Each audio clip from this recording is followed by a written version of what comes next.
que muito me agradam, relacionados principalmente à recorribilidade extraordinária, que são temas, né, principalmente recurso especial, recurso extraordinário, a própria reclamação, que são temas não só fruto da minha experiência acadêmica, mas também da minha experiência profissional, de forma que eu sempre tento deixar aí as coisas, na medida do possível, ligadas, a fim de tornar a mais útil possível a palestra e esse nosso encontro.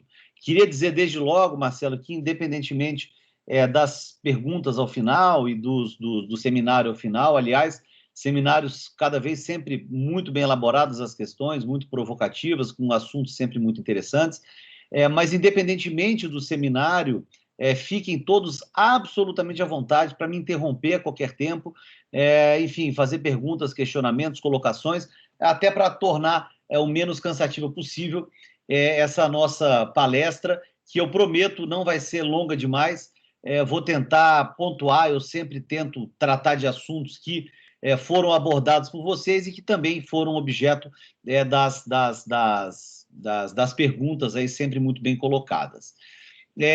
Bom, sobre o recurso especial em si, né, eu sempre gosto de começar as aulas, as exposições sobre qualquer assunto relacionado à recorribilidade extraordinária, sempre destacando que hoje, quando a gente fala de recorribilidade extraordinária, a gente tem que ter em mente que mudou um pouco o cenário, o contexto da recorribilidade extraordinária, ele mudou um pouco, de uns 10, 15 anos para cá especialmente. Por quê? Porque hoje nós vivemos num contexto muito mais objetivo do que subjetivo no que toca à recorribilidade extraordinária. Há 15 anos atrás, por exemplo, era inimaginável nós falarmos que iria ser interposto um recurso especial e que esse recurso especial ia ser, por exemplo, rejulgado pelo mesmo tribunal que prolatou a decisão recorrida, né, um tribunal estadual, ou que ele sofreria qualquer tipo de impacto que não da própria vontade da parte que recorreu, ou, por exemplo, que a parte não poderia dele desistir. Então, foram mudanças que hoje estão nesse contexto muito mais objetivos, mas que eram inimagináveis. Né? Tudo isso começou, isso é sempre bom a gente ter em mente, pelas mãos principalmente da jurisprudência. Então, a jurisprudência ela começou dando os recados e depois o legislador veio acompanhando até a consolidação atual desse movimento pelo Código de Processo Civil de 2015. O Supremo Tribunal Federal e o STJ, muito antes das mudanças na legislação, eles começaram dando recados. Né? Eu costumo sempre dizer que um dos marcos dessa objetivação na recorribilidade extraordinária ou nessa postura dos tribunais superiores, um dos marcos é muito claro na paradigmática reclamação 4335 do Supremo. Essa reclamação ela é paradigmática por quê? Porque das primeiras vezes, foi das primeiras vezes em que o Supremo Tribunal Federal ele entendeu que deveria vincular um entendimento do Supremo, ainda que não em controle concentrado de constitucionalidade. Vocês sabem que o controle concentrado, obviamente, tem essa eficácia erga omnes, vincula a todos. Já o controle difuso de constitucionalidade, ele depende, em tese, da suspensão da lei pelo Congresso. Então, o Supremo, por exemplo, no habeas corpus, decide que algo é inconstitucional. Aquilo não vincula todo mundo. Vincula, obviamente, quem foi parte naquele processo. Mas nessa paradigmática reclamação, o que o Supremo fez? Ele falou, olha, nós, Supremo, declaramos inconstitucional uma lei num habeas corpus e mesmo assim todos têm que cumprir. Ou seja, um juiz lá do Acre que não tenha cumprido, ele sofreu uma reclamação. Então, qual o recado que o Supremo deu? E depois teve também a paradigmática reclamação 2280, que foi contra o STJ, que teria descumprido o que o Supremo decidiu num recurso extraordinário, né? Ou seja, que não deveria vincular, mas eles entenderam que deveria, naquele caso concreto, vincular. Né? Por quê? Porque o Supremo deu um recado muito claro. Ele falou, olha, precisamos racionalizar a prestação, precisamos dar um passo além. E como nós vamos dar um passo além? Nós vamos dar um passo além impondo respeito à jurisprudência do Supremo Tribunal Federal. Né? Só assim se consegue resolver esse problema, essa crise que assola os tribunais superiores, que já nasceram em crise, todos sabem, né? Desde antes da Constituição Republicana de 1891, quando se debatia o modelo federativo aqui no Brasil, e os recursos de natureza extraordinária, o RESP e o RE têm essa função primeira, né, vocês sabem, é a função primeira de manter a unidade da federação, né? Porque na medida em que eu tenho estados aplicando a legislação federal, eu tenho que ter uma forma de controlar a aplicação dessa lei federal, sob pena de quê? Sob pena de, em determinado momento, eu ter questionado a própria unidade da federação, porque cada um pode aplicar de um jeito, e como é que fica, né? A federação, quem vai controlar a aplicação da lei federal? Então, os recursos surgiram basicamente para isso. Mas quando eles surgiram, já surgiram em crise, né? Já disseram, vai dar problema. Por que vai dar problema?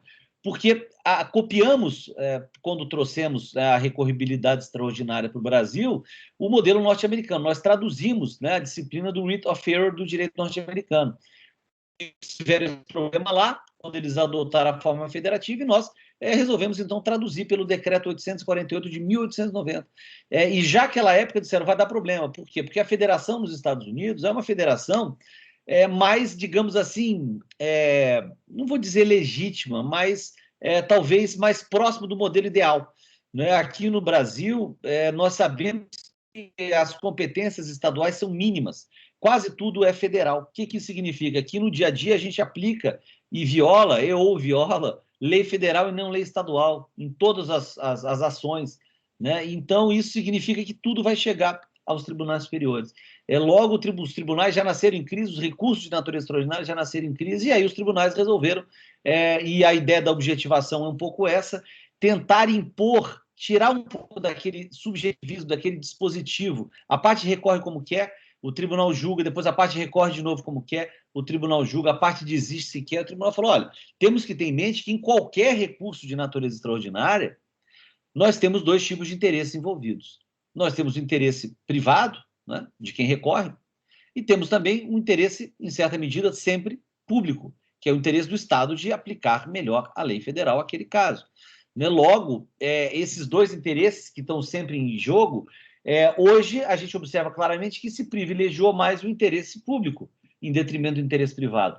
É só a gente ver, por exemplo, se eu tenho um recurso especial afetado por rito repetitivo, eu não posso dele desistir, né? A tese vai ser aplicada, eu posso eventualmente desistir dos efeitos no meu caso concreto, mas eu não posso desistir. Por quê? Porque o interesse público do tribunal de julgar aquele determinado processo é maior do que o interesse de quem recorre. Então, vejam, o princípio dispositivo ele vai escapando das mãos de quem recorre, né? E esse contexto, além daquela reclamação, das reclamações que eu falei para vocês, da 4335 e da 2280 do Supremo, um outro exemplo de objetivação que nós temos muito claro é o STJ, quando, na medida em que não cabe recurso especial de decisão de turma recursal de juizado especial, ele passou a admitir reclamação, né? Isso há muitos anos.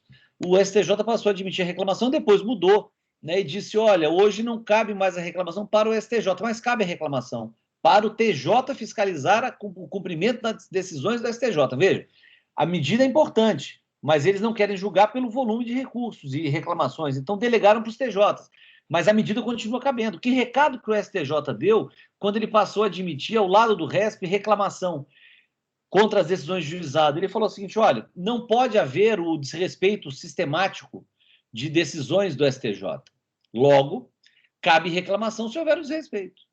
Né? Então, o STJ também deu esse recado, falou, olha, respeitem as decisões do STJ, como o Supremo deu nas reclamações, respeitem e conheçam as decisões do Supremo Tribunal Federal e as cumpram, sob pena de, eventualmente, o magistrado sofrer uma reclamação. Claro que são exemplos que o STJ e o Supremo também não admitem em todos os casos as reclamações, porque senão eles não fariam nada mais do que julgar reclamações, e nessa briga por reduzir o número de processos, número de recursos, nada adiantaria eu deixar de julgar o recurso especial e passar a julgar só a reclamação. Não é? Então, mas são exemplos que mostram que os tribunais começaram a dar recados de que hoje o contexto é mais objetivo, ou seja, não é apenas o que eu quero, né? Eu escolho, eu levo para ser julgado, não. E aí o CPC, ele consolidou esse movimento na medida em que ele aperfeiçoou os recursos repetitivos, ele criou mecanismos outros muito eficazes, como os IRDRs e os IACs, que também vinculam, né? Ele trouxe dispositivos importantíssimos, como o artigo 927, né? Além do 926, o 927 do CPC, que fala da necessidade do magistrado observar decisões, né, principalmente as vinculantes. Então, ele criou toda uma sistemática para tentar fazer com que houvesse sempre a imposição, o respeito àquelas teses firmadas. Ou seja, a parte muitas vezes recorre, mas o anseio dela de ter aquela tese muitas vezes apreciada de uma forma absolutamente livre e desvinculada vai sofrer influência de decisões tomadas em processos outros. Ou seja, ela não dispõe mais como ela dispunha antigamente. Eu quero recorrer nesse caso. Falou assim, não, se você recorrer, você vai tomar multa. Por quê? Porque a matéria já está consolidada. Né? E, além disso, o CPC ele enfronhou em toda a legislação, ele infiltrou em toda a legislação a necessidade do respeito a essas decisões. Basta observar a possibilidade de julgamentos antecipados, possibilidade de concessão de tutela de evidência. Então, assim, mostrando que isso está em toda a legislação, isso está desde o primeiro grau de jurisdição, deve haver, sim, sempre o respeito ao que os tribunais já apreciaram, de forma que a disponibilidade, aquele subjetivismo, fugiu um pouquinho da mão de quem recorre. Então, o primeiro ponto que eu queria chamar a atenção de vocês é esse. Segundo ponto, feita essa rápida contextualização, que eu vi que é um das questões aqui mais trabalhadas, né, dentro do questionário, né, e que eu acho que é um tema extremamente e sempre importante, que é a questão do pré-questionamento. Né? Vamos dizer assim, mas ainda se fala de pré-questionamento, ainda se discute pré-questionamento, sem dúvida nenhuma. Não é por quê? Porque o pré-questionamento, ou qualquer debate relacionado ao pré-questionamento, ele vai além de simplesmente se saber, né, o que é o que não é o pré-questionamento. Por quê? Porque o pré-questionamento está dentro do cabimento do recurso. Para eu ver se um recurso é cabível, a matéria tem que ter sido pré-questionada. Então, o pré-questionamento, todos vocês sabem, ele é o quê? Ele é o trato da matéria pela decisão recorrida.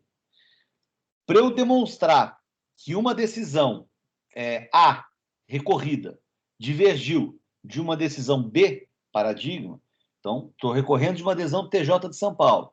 Demonstro que essa decisão A do TJ de São Paulo é diferente, ou foi num sentido distinto, da decisão B do TJ de Minas Gerais, ou do TJ do Distrito Federal. Ok.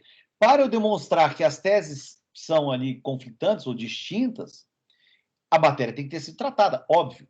Né? Para eu demonstrar que um determinado dispositivo da Constituição ou da legislação federal, que ele foi desrespeitado, a matéria tem que ter sido tratada, óbvio. Então, o pré-questionamento é isso, ele é o trato da matéria pela decisão recorrida. Isso não há dúvida. Né? E ele não é um requisito à parte. Não é um requisito, agora que a legislação pela primeira vez trouxe expressamente, tratou expressamente do pré-questionamento, ele mesmo assim não é um requisito à parte do cabimento, não, ele está dentro do cabimento. Né? Para eu verificar as hipóteses se enquadram no artigo 102, alíneas A, B ou C, ou 105, A, B ou C, no inciso 3º, eu tenho que ter a matéria tratada. Então, o pré-questionamento é o trato da matéria pela decisão recorrida e a justificativa do pré-questionamento está dentro do cabimento. Né? Não foi nenhuma criação, por exemplo, do legislador brasileiro ou do judiciário brasileiro. Não. O pré-questionamento existe desde o século XII no direito inglês. Né? Os registros antigos mostram que no direito inglês se exigia, né, já no início do século XII, que a matéria a ser impugnada estivesse, nos writ of errors, estivesse registrada nos records, né, nos registros da decisão primeira. Ou seja, não é uma criação, existe aí por séculos e séculos, né, e ela se justifica justamente por isso. Eu tenho que ter materializado o tema, materializado o assunto para demonstrar o descumprimento ou a divergência. Então, ele está dentro do cabimento, razão pela qual é um tema sempre importante, porque o cabimento dos recursos de natureza extraordinária é o que a gente tem aí de mais impactante, de mais importante sempre para debater. As dúvidas surgem, em geral, quando a gente pensa o que configura esse trato da matéria. Então, estabelecido que o pré-questionamento é o trato da matéria pela decisão recorrida, a dúvida está em o que configura esse trato da matéria pela decisão recorrida. Né? Tradicionalmente, a gente pode falar em 3 posições.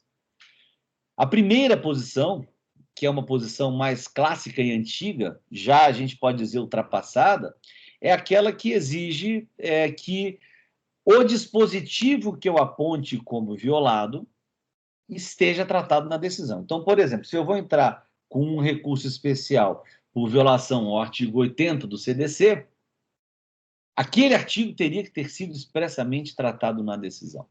Essa é uma posição antiga do Supremo Tribunal Federal, que há muitos anos não é a posição majoritária no âmbito dos tribunais superiores, né, mas que é uma posição, digamos assim, clássica, né, que diz, olha, se eu aponto um artigo no meu recurso, o artigo tem que ter sido tratado. Né? Então, é aquela que exige a referência numérica ao dispositivo. A segunda posição, que no meu entender é a mais razoável, que é que o STJ tende a aplicar, interpretando a súmula dele próprio, STJ 211, é aquela que diz que basta que a tese tenha sido apreciada. Né? Então, se eu vou apontar o artigo 80 do CDC, a decisão não tem que falar do artigo 80, mas a tese do artigo 80 ela tem que estar trabalhada. Né? Então, ou tratada na decisão. Então, não se exige a referência numérica ao dispositivo, mas se exige a referência à tese, ou trato da tese. Né? Eu acho que essa é a mais razoável. Mas por que essas discussões passaram a ter, ou voltaram a ter tanto destaque, ou passaram de novo a ser tão debatidas? Por dois simples motivos. Primeiro, como eu disse, a legislação, pela primeira vez, ela tratou do pré-questionamento. Nunca a legislação brasileira falou do pré-questionamento.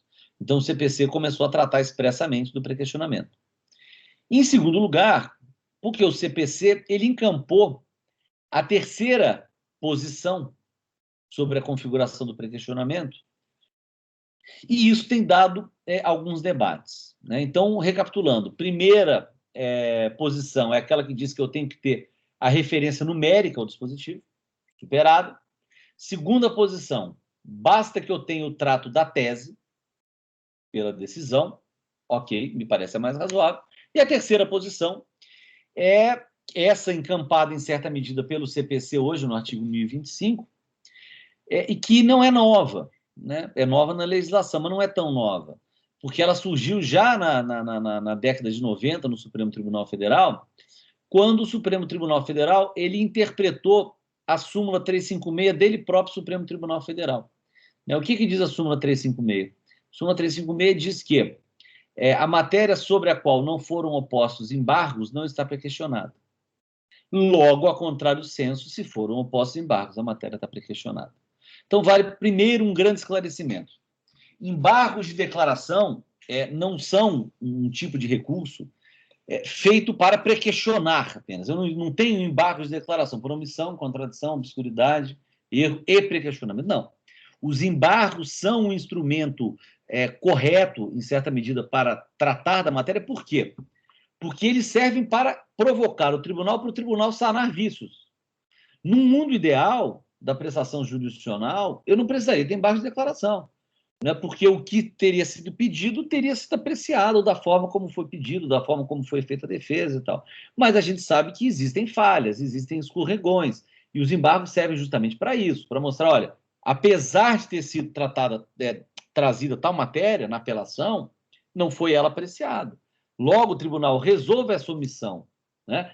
Então, os embargos servem para pré-questionar, não porque eles são pré-questionadores, não. Os embargos servem para pré-questionar na medida em que eles servem para sanar vícios da decisão. Aquilo deveria estar lá. Então, não adianta, vocês sabem disso, eu tocar o processo de qualquer maneira, no primeiro grau, no segundo grau. Aí, quando chega no acordo do TJ, do TRF, aí eu falo, opa, perdi. Então, agora eu vou resolver o problema. Agora eu vou chamar o craque de embargos de declaração, o cara que mais entende disso, e ele vai resolver. Aí o sujeito vem com uns embargos de 40 laudas, trazendo um monte de coisa que não deveria sequer ter sido tratado na decisão e pedindo a manifestação do tribunal. Aí eu falo, bom, agora eu vou resolver, porque aí eu vou para os tribunais superiores com tudo redondinho, com a matéria tratada. Né? Infelizmente, não é assim, porque os embargos de declaração eles servem para sanar vícios. E na medida em que eles sanam vícios, eles colocam na decisão o que nela já deveria constar. Não constou por um equívoco. Né? Por isso, eles servem para pré-questionar, porque eles levam para a decisão algo que já deveria estar na decisão, mas não está. Né? Então, por isso, eles servem também a esse propósito, muito embora não seja o objetivo imediato deles. O que não deveria estar na decisão e é objeto de embargos, não há obrigação do tribunal responder. Né? Daí porque, muitas vezes, os advogados têm que fazer uma meia-culpa, né? Porque algumas vezes exageram os embargos. E aí se tem reações como as respostas padronizadas aos embargos de declaração, que está todo mundo cansado, que serve para tudo, processo civil, processo penal, que é aquele acórdão, 3 a 5 laudas, que diz: não é o magistrado obrigado a responder todos os questionamentos da parte, prestação jurisdicional negada não se confunde com prestação jurisdicional nos interesses, contrária aos interesses da parte, tal, aquele blá, blá, blá, padronizado, que cita ali 2, 3 acórdãos, e que aí rejeita os embargos de declaração. Muitas vezes se tem essa reação fruto do quê? Da provocação, algumas vezes equivocada, do mau uso dos embargos de declaração por parte de quem recorre. Né? Então, o fato é que os embargos servem para pré-questionar na medida em que eles servem para sanar vícios. Se não existem vícios na decisão, não tem embargos de declaração para pré-questionar, porque a decisão já vai estar completa. Até aí, problema nenhum. E é o que diz a súmula 356 do Supremo, né? Se eu quero tratar da matéria na decisão, eu devo entrar com embargos de declaração. Obviamente, desde que cabíveis os embargos. Desde que dentro das hipóteses de cabimento dos embargos. Né? Fora das hipóteses de cabimento dos embargos, eu não tenho que cogitar disso. Então, a súmula 356, o ponto omisso sobre o qual não foram postos embargos não está pré-questionado. Ou seja, havia uma omissão, a decisão deveria ter tratado daquilo, não tratou, aí a parte entra com embargos. Então, ela entrou com embargos, a matéria está pré-questionada. E aí o Supremo, na década de 90, começou a reler ele próprio a contrário senso essa súmula. A contrário senso, se eu opus embargo, está pré-questionado. E o CPC, no artigo 1025, em certa medida, encampou essa tese. Agora, que advertência eu faço? Eu não posso aplicar sempre essa tese. Eu não posso aplicar sempre o que o artigo 1025 fala. Por quê? Primeira hipótese. Se não existir omissão porque a matéria é inovadora, ou seja, eu entrei com embargos absolutamente impertinentes porque eu estou querendo inovar. Eu estou querendo que haja manifestação sobre um determinado ponto sobre o qual não houve a provocação anterior. Então, a matéria sequer estava, por exemplo, na apelação, ou a matéria sequer estava, por exemplo, nas contrarrazões. Algumas vezes a matéria sequer estava na contestação na inicial, sobre aquele enfoque. Então, a matéria é nova. Eu pergunto a vocês, a matéria nova, eu entro com embargos de declaração, aí o tribunal não responde, ele era obrigado a responder? Não era obrigado a responder, porque não tinha visto na decisão. Aí eu vou dizer, não, o tribunal, eu entrei com embargos. Se eu entrei com embargos, está pré-questionado. Essa matéria eu não posso dar para pré-questionado. Essa matéria nova eu não posso dar para pré-questionado. Por quê? Porque não existia o vício a ser sanado. Então, primeira exceção, matéria nova, objeto de embargos de declaração, não obriga o tribunal a respondê-la. Logo, não está pré-questionada pela simples oposição de embargo. Senão, seria fácil demais o jogo. Né? Eu entro com embargo com qualquer barbaridade e aí o tribunal rejeita e não está pré-questionado porque eu trouxe. Né? Vejam, pré-questionamento é o trato da matéria pela adesão recorrida. Não é o que está nos embargos. Senão eu vou estar mudando um pouco a dinâmica. Eu tenho o acórdão A na apelação e tenho o acórdão B nos embargos. Os dois juntos são o acórdão que vai ser objeto do recurso especial ou extraordinário. Se a matéria não está aqui, ela não está pré-questionada. Então, eu não posso dizer que os embargos, que são estranhos a isso, integram isso. Não, eu não posso dizer isso. Eu estaria mudando a lógica da própria ideia que justifica o pré-questionamento. Então, a primeira exceção é essa, matéria que não está nos embargos, matéria inovadora que não deveria sequer estar sendo cogitada, eu não tenho obrigação, logo eu não posso dizer que por estarem na minha peça está pré-questionado. E a segunda exceção é a matéria fática. É a matéria fática. Né? O que é isso? Bom, a gente sabe que as instâncias de segundo grau, as instâncias ordinárias, elas são as últimas a apreciar a matéria fática. Mas elas podem e devem apreciar a matéria fática. Né? O que eu não posso é, no meu recurso especial, trazer uma matéria fática nova. Eu posso trabalhar o que está no acórdão. Eu ataco o acórdão, eu não ataco nada além do acórdão. Eu mostro que aquele acórdão está equivocado. Né? Partindo daquelas premissas que estão consignadas no acórdão, ele está equivocado. Né? Aquele acórdão. Então, os embargos, eles podem servir para trazer matérias fáticas também. Por quê? Vejam vocês, eu quero mostrar, por exemplo, o alcance de um dano, né? Um prejuízo familiar que eu sofri, alguma coisa do tipo. E eu trouxe aquilo na minha defesa, trouxe aquilo na minha apelação, aquilo não foi apreciado pelo TJ. Mas é importante. Aquele aspecto fático da extensão do dano sofrido, ele é importante. né? Para quê? Para que o STJ eventualmente majore ou não um pedido de dano moral ou alguma coisa do tipo. E eu quero que aquilo seja consignado. O que eu faço? Eu provoquei o tribunal não apreciou, houve uma omissão. Eu posso entrar com embargos para mostrar aquilo, um aspecto fático. Porque se aquilo estiver no acórdão, o STJ vai poder examinar, ele não pode examinar nada fora do acórdão. Ok. Então, os embargos servem também para aperfeiçoar a prestação jurisdicional relacionada a fatos, não apenas a aspectos de tese ou aspectos eminentemente jurídicos. Então, eu pergunto para vocês, imaginem, então, que eu trago nos embargos de declaração um aspecto fático que era relevante e o tribunal não aprecia aquele aspecto fático. Eu vou pressupor que aquele fato que eu trouxe nos meus embargos deveria integrar o acórdão. Ora, para o STJ chegar a essa conclusão, ele vai ter que examinar os fatos. Ele vai ter que olhar os meus fatos nos embargos e dizer o seguinte: olha, esses fatos são pertinentes ou não são pertinentes. Isso é reexaminar fato. Então, ele não pode fazer isso. Se o acórdão respondeu meus embargos fáticos, os fatos vão para o acórdão. Aí pode. Agora, se o acórdão não respondeu meus embargos, eu não posso pressupor que o fato que está nos meus embargos é um fato que deveria estar no acórdão. Né? Eu não posso exigir isso do tribunal. Então, nessa hipótese também, eu não posso chegar aqui no STJ e dizer o seguinte: olha, STJ, devo prequestionar a matéria porque eu trouxe ela nos meus embargos.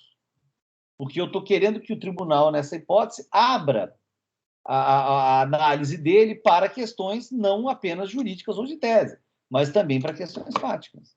E isso não é o objetivo do próprio recurso, não é o objetivo da jurisdição extraordinária. Então, nesse sentido, é que eu costumo dizer que existem essas duas exceções: matérias inovadoras e matéria fática. Nessas duas hipóteses, eu não posso aplicar o que o 1025 do CPC atual traz, que é que a oposição de embargos serve para prequestionar. Na verdade, a leitura correta é: a oposição de embargos pode servir para prequestionar. E vejam, o dispositivo, o artigo 1025, ele deixa uma brecha no final, né? Porque ele diz que o tribunal verificará, né? Então, ele não generaliza. Ele diz, o artigo 1025, na sua parte final, ele diz que 1025, só um minutinho, está aqui. Consideram-se incluídos no acordo os elementos que o embargante suscitou para fins de prequestionamento, ainda que os embargos de declaração sejam inadmitidos ou rejeitados. Caso, veja, isso que é importante, caso o Tribunal Superior considere existente erro, omissão, contradição ou obscuridade, ou seja, eu não tenho como generalizar, eu dependo sempre do caso a caso. Caso o tribunal entenda que aqueles embargos eram pertinentes. Né? Por que isso? Por que surgiu essa releitura da súmula 356 do Supremo, hoje encampada no 1025? Porque algumas vezes a gente sabe que as nulidades elas cansam um pouco. Né? O tribunal olha aqui e fala assim: puxa, talvez eu conseguisse examinar essa matéria, mas eu vou ter que anular. Aí anula, por falta de resposta aos embargos. Né? Só um lembrete. Né? Vocês sabem, mas não custa lembrar, a regra ela continua sendo a de: se eu tenho um vício, eu embargo. Se os embargos não forem respondidos, eu peço para que o tribunal aqui em cima anule a decisão dos embargos. Porque restou violado, por exemplo, o 1022 do CPC. Né? 1022 do CPC, que fala justamente do cabimento dos embargos. Então, o cabimento dos embargos, ele quer dizer, o dispositivo sobre o cabimento foi violado porque eles foram corretamente e incorretamente rejeitados. Então, mal julgados os embargos, não prestada a jurisdição, o que eu faço? Eu entro e peço para anular. Isso continua existindo. O fato de eu ter hoje o 1025 não acaba com o artigo 1022 ou com os pedidos de nulidade. Então, eu tenho um acórdão incompleto, entrei com embargos de declaração, não foram bem respondidos, eu peço para anular. E aí, pela eventualidade, ou por cautela, eu digo: olha, se entender possível, como eu entrei com os embargos, evite essa anulação que muitas vezes demora. Então, imagina, venho para o STJ, demora 2 anos, aí julgo o caso, aí volto para o TJ de São Paulo, que é um tribunal grande, um tribunal com um volume de recurso imenso, então demora a ser julgado aqueles embargos de declaração. Né? Então, para não retardar, algumas vezes eu posso evitar essas nulidades e, desde logo, autorizar o tribunal a apreciar a questão. Não é? Mas não sempre. Eu posso, se a matéria for jurídica e não inovadora, deixa eu só ligar aqui, porque eu acho que minha bateria vai acabar. Só um minutinho. Desculpa.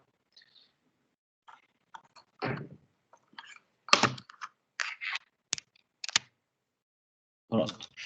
Então, vejam, as nulidades continuam existindo. As violações ao 1022, quando os embargos não foram corretamente respondidos, continuam existindo. Só que, se o tribunal, no caso concreto, entender que a matéria não era uma matéria fática e que ele pode suprir aquilo, que o que está nos autos, no acórdão, já seria suficiente, ele não vai anular por um simples preciosismo o acórdão nos embargos. E, em nome da racionalidade, da agilidade, ele vai julgar, até porque a parte cumpriu com o ônus dela de provocar o tribunal. Então, o 1025, ele é uma regra que não se aplica sempre. É uma regra que depende da análise caso a caso, só podendo ser aplicada quando a matéria não for inovadora e quando a matéria não for fática. Se a matéria for jurídica e não for uma matéria nova, ou seja, embargos pertinentes realmente, aí o tribunal pode flexibilizar, dependendo sempre da análise do caso a caso e não anular e entender por pré-questionada a matéria. E um outro artigo interessante, né, uma outra previsão interessante que o atual CPC trouxe, é a de que o pré-questionamento, o voto vencido também deve integrar o acórdão para fins de pré-questionamento. E isso está dentro da lógica do pré-questionamento. Por quê? Porque se o pré-questionamento é o trato da matéria pela adesão recorrida, se houve o debate sobre aquilo, voto vencedor e voto vencido, o fato é que o vencido integrou o debate. Né? Então, o voto vencido tem que integrar também o acórdão para fins de pré-questionamento. Isso é muito importante, até porque isso pode eventualmente ser objeto de embargo de declaração.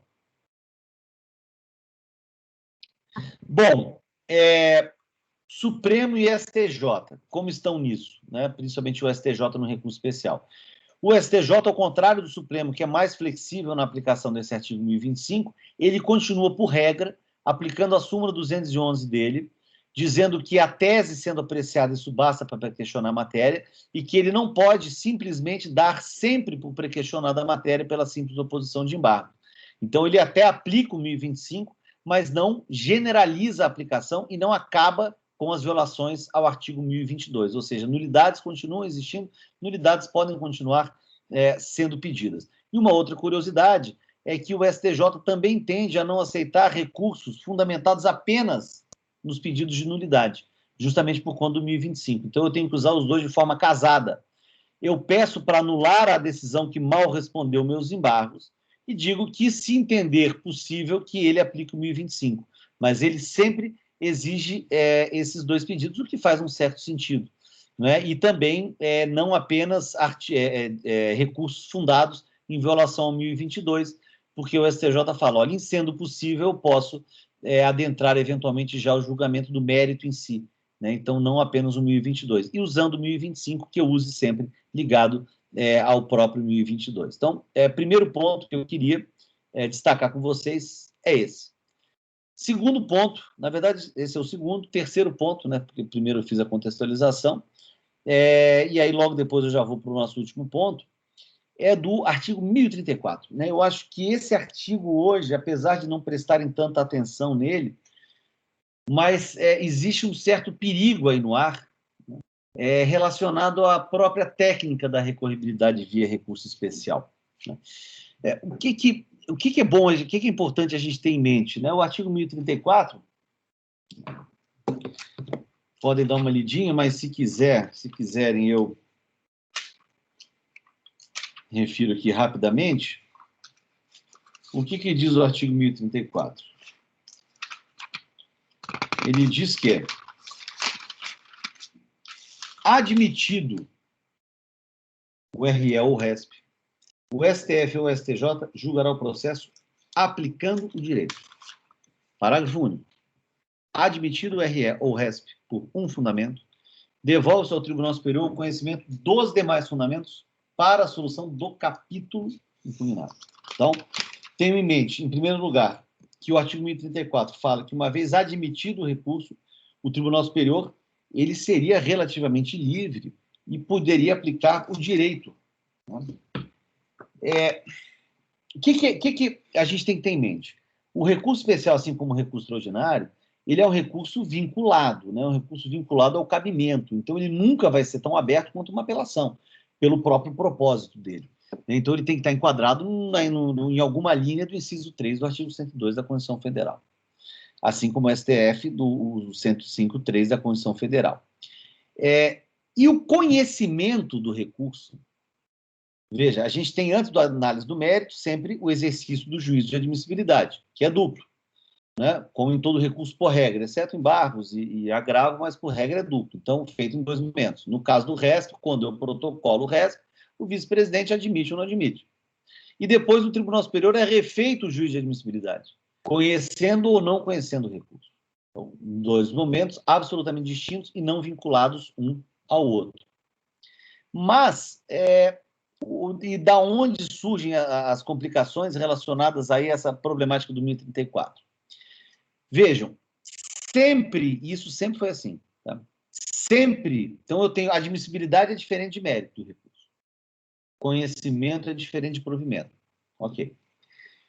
Só que, quando o recurso é interposto com base na linha A do artigo 105.3 ou o RE do 102.3, eu tenho uma confusão entre admissibilidade e o mérito. Eu não posso entrar com um RESP e falar o seguinte, olha, foi violado o artigo tal. Aí o tribunal olha e fala, realmente foi violado o artigo tal. Mas eu ainda assim vou negar provimento ao recurso. Né? Se foi violado, e o recurso, portanto, é conhecido por violação, o tribunal tem a obrigação de corrigir.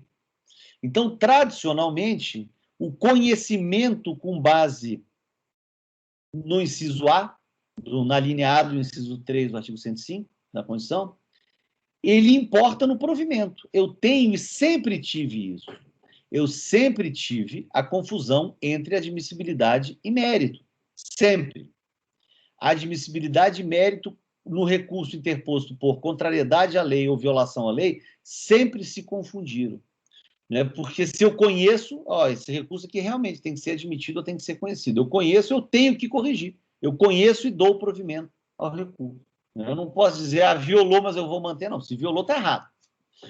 E o legislador ele sempre adotou essa posição, talvez porque ele nunca tivesse, né, entendido possível ou visto uma possibilidade de fazer essa desvinculação. Vejam, se eu tenho um RESP interposto por divergência, a situação é distinta.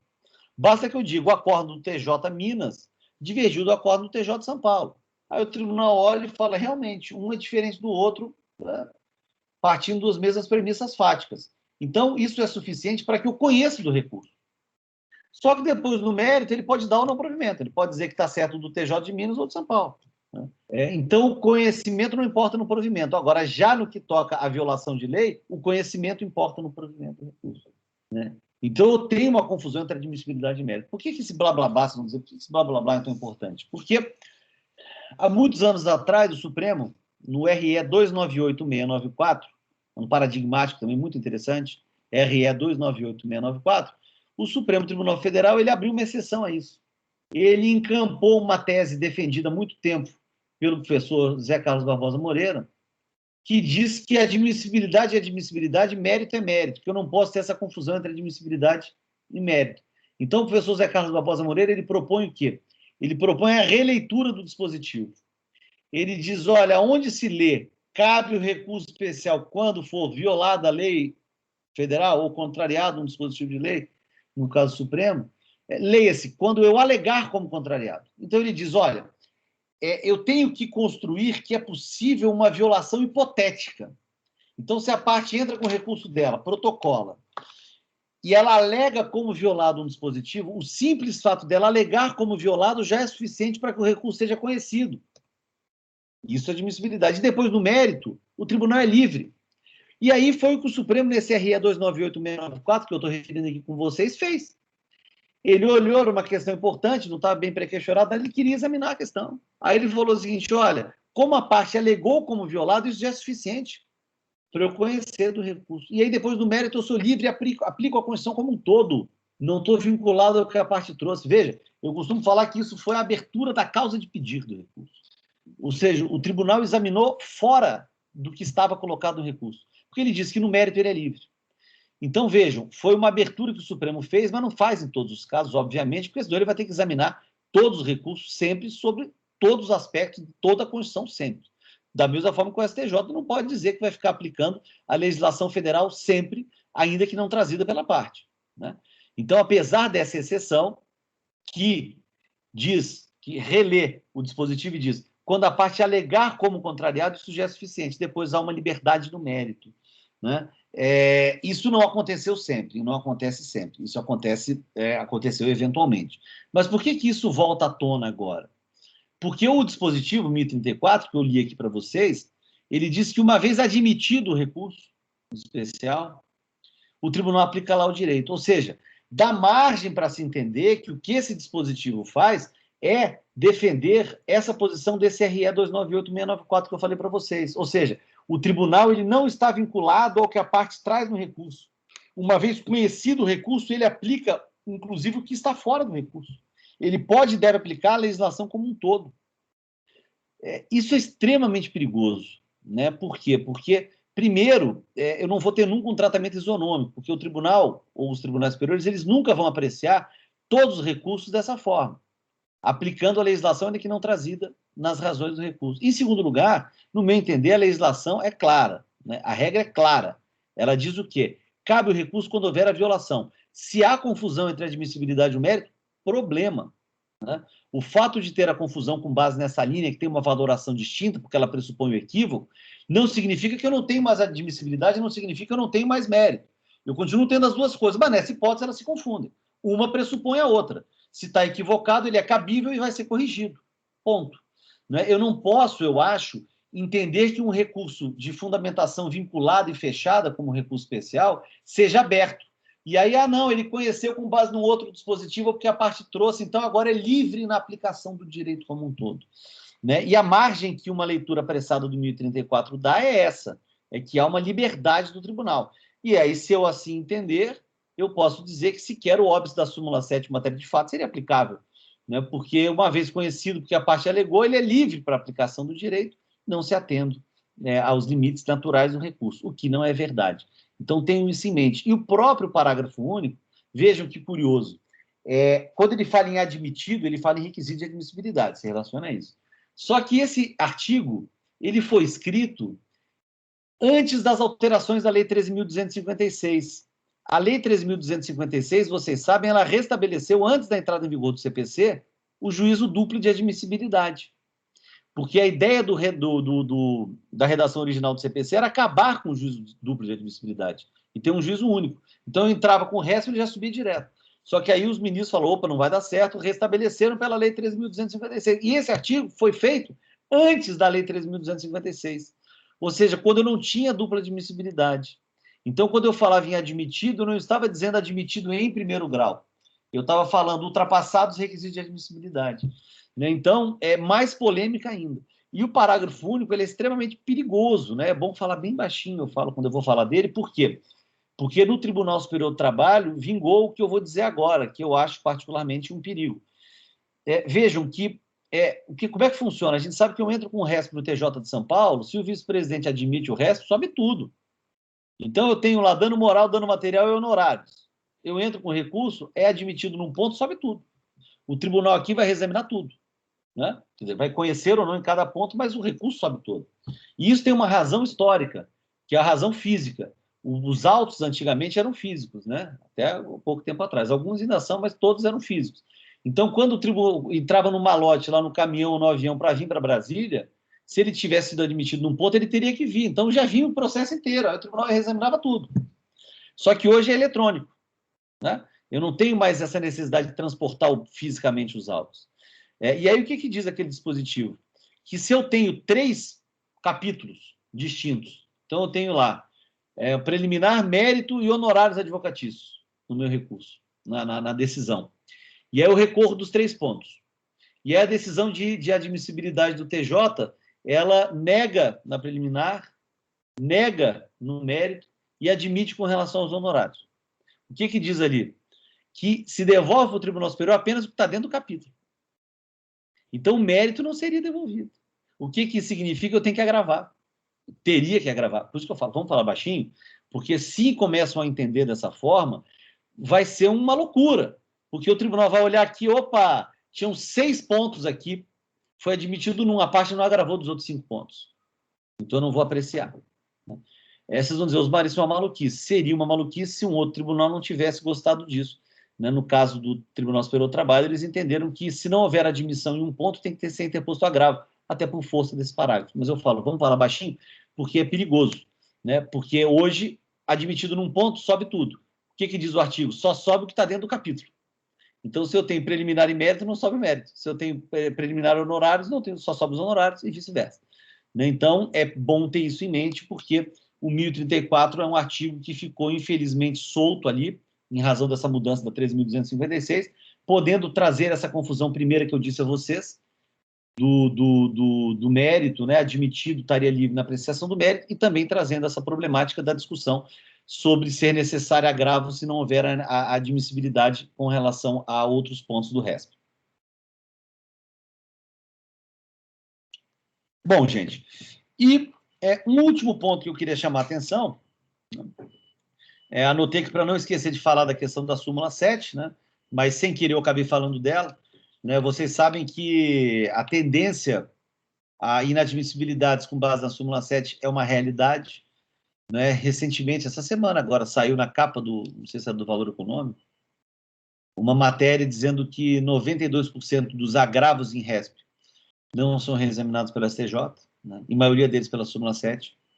Ou seja, algumas vezes há um exagero do tribunal aplicando a súmula 7, outras vezes há um exagero das partes que recorrem tentando reexaminar a matéria fática. O fato é que, de um jeito ou de outro, nós temos aí um grande óbice na súmula 7. O que eu costumo dizer aí é um aspecto prático, como tentar sair da súmula 7. Um dos pontos é trazer uma boa preliminar de nulidade. Eu provoco o tribunal de baixo para apreciar uma matéria fática, ele não aprecia, eu peço para anular, por ser matéria fática, e deixo isso muito claro no meu recurso. E o segundo ponto, que cada vez mais com as inteligências artificiais funcionando, é bom a gente ter em mente, é que a forma de argumentar no recurso de natureza extraordinária, eu tenho que ter muita atenção a isso. Então, eu não tenho que começar nunca com síntese fática ou breve histórico. Eu tenho que começar com a decisão recorrida, o acórdão recorrido.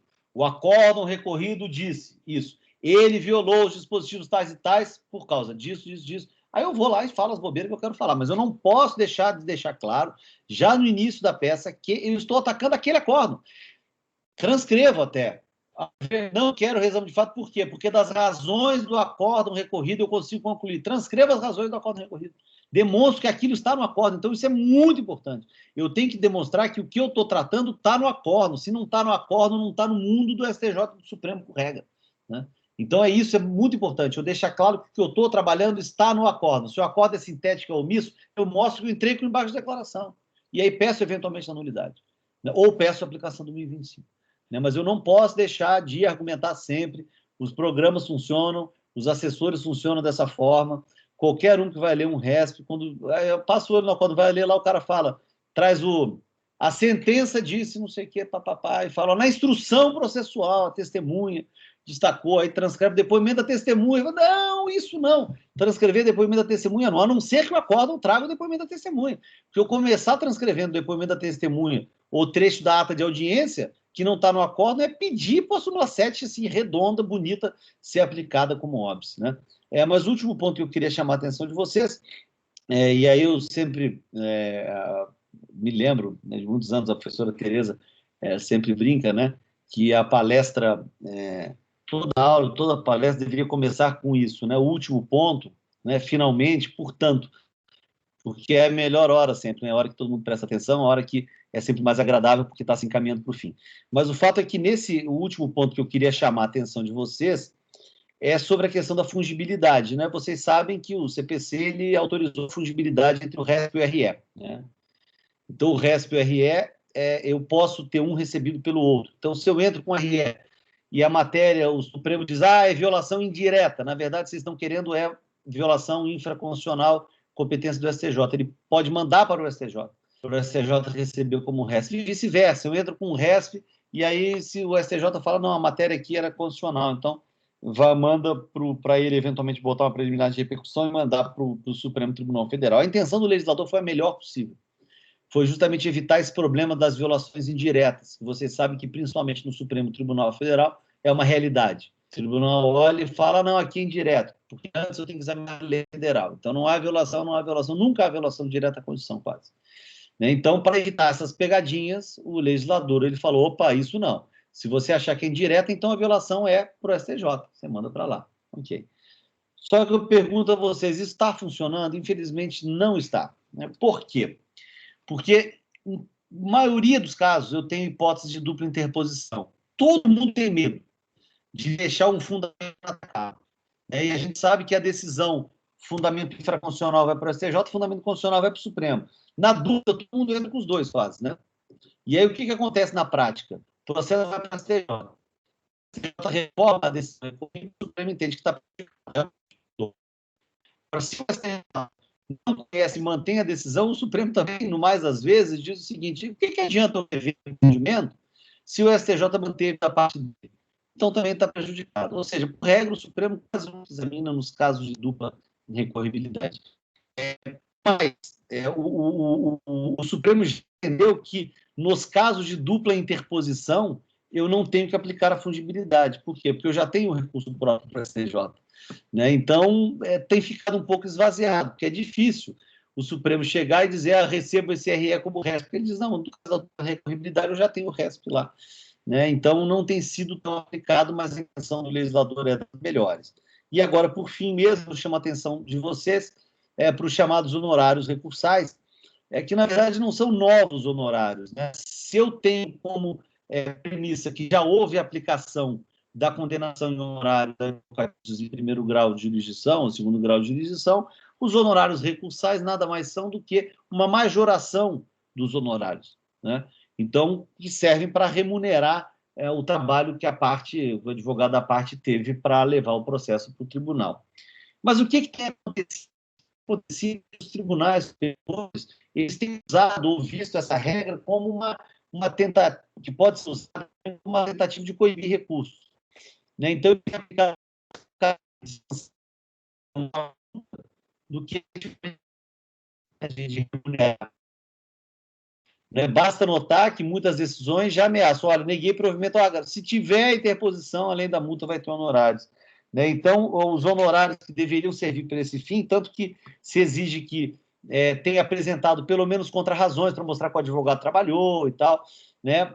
Justamente para remunerar esse trabalho extra, tem servido mais como uma certa pena, uma sanção. Né? E os tribunais superiores também já entenderam que até originariamente, né, em ações originárias, como reclamações, por exemplo, eles podem aplicar esses honorários. Então, Marcelo, dentro aí do sempre combinado, por volta de 1 hora e pouquinho, as considerações primeiras que eu queria trazer eram essas. Então, em síntese, tenho em mente que o contexto mudou, é mais objetivo. Tenho em mente que o artigo 1025, no que toca ao pré-questionamento, não se aplica sempre e necessariamente, né, e as nulidades continuam existindo, por violação ao 1022. Tenho em mente que a fungibilidade não tem sido tão aplicada por conta desses entendimentos dos tribunais superiores, e tenho em mente também sempre que a súmula 7 já é um óbice difícil de ser superado, mas depende de cada um que recorre tentar tornar aí menos possível de ser aplicada essa restrição, né, trazendo uma boa argumentação baseada principalmente nas razões e nos fatos trabalhados e tratados no acórdão estadual. Então era isso, Marcelo, e fico aqui à disposição para a gente debater as sempre interessantes perguntas do questionário e também para, enfim, eventuais dúvidas e eventuais esclarecimentos. Obrigado. Bom, primeiro, professor, eu agradeço a brilhante palestra. Eu particularmente gostei muito porque o professor acabou colocando até pontos estratégicos sobre elaboração de recurso especial que nós, operadores de direito, eu acho que é um dos maiores obstáculos hoje em dia por conta justamente daquela que a gente fala até jurisprudência defensiva, né, dos tribunais superiores. A gente até entende que tem realmente muito trabalho, mas algumas vezes a gente percebe que o Tribunal de Justiça, eu pelo menos percebo aqui na presidência, até tem aquela sobreposição, juízo de mérito e admissibilidade, a gente verifica uns problemas aí graves, que isso precisa ser, eu entendo, a gente precisa transcender essas dificuldades, né, que a gente se depara diuturnamente em relação a essas questões. Então, eu achei muito interessante essa questão de colocar... Você falou a questão da presidência e vice-presidência. O que é uma outra observação última que eu faço? Os maiores poderes hoje estão nas vice-presidências e presidências, né? Por quê? Porque se não admitem, a gente sabe que quando chega em Aresp é muito mais difícil e podem ser levantados óbices como esse que eu falei do próprio artigo 1034. Então, assim, o poder transferido para as vice-presidências e presidências hoje é muito grande. Exatamente. Então, eu acho que esse toque de elaboração estratégica desse recurso, acho que é fundamental. E o professor fez isso com maestria aí nessa palestra, eu achei que foi excelente. Obrigado. Pessoal, gostaria de perguntar se alguém tem alguma questão. Pelo que eu vi aqui no chat, ninguém fez nenhum questionamento. Alguém gostaria de falar alguma coisa, alguma dúvida, alguma consideração? Senão a gente já pode partir para os debates aqui no seminário. E a gente já... Hoje...